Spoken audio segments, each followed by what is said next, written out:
കാളി, അശ്വതി ശ്രീകാന്തിന്റെ 9 ചെറുകഥകൾ അടങ്ങിയ ഒരു പുസ്തകം.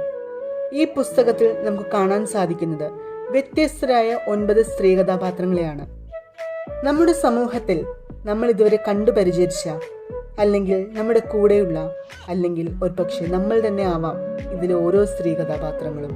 ഇതിലെ ആദ്യത്തെ ചെറുകഥ കൊക്കൂൺ മുതൽ ആകാശം വരെ. ഇത് ആനിയമ്മയുടെയും ജേക്കബ് സാന്റെയും കഥയാണ്. സ്നേഹത്തിൽ അത്രമേൽ ഒന്നിച്ചായവർ, ഒരു നിഴല് പോലെ ജീവിക്കുന്നവർ.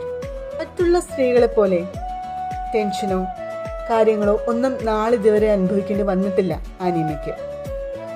അത് ആനിയമ്മയിലുള്ള സ്നേഹക്കൂടൽ കൊണ്ടാണോ അതോ വിശ്വാസക്കുറവ് കൊണ്ടാണോ എന്ന് പോലും ആനിയമ്മയ്ക്ക് ഇതുവരെ തിരിച്ചറിയാൻ കഴിഞ്ഞിട്ടില്ല. പെട്ടെന്നുണ്ടായ ജേക്കബ് സാറിന്റെ വേർപാടിൽ ഇനി എന്തു ചെയ്യണമെന്നറിയാതെ പകച്ചുപോയ ആനിയമ്മയുടെ കഥയാണിത്. തനിക്ക് തന്റെ ജീവിതത്തിൽ കിട്ടിയിരുന്നത് സ്വാതന്ത്ര്യമായിരുന്നോ അതോ ബന്ധനമായിരുന്നോ എന്നായിരുന്നു ചിന്ത മുഴുവൻ.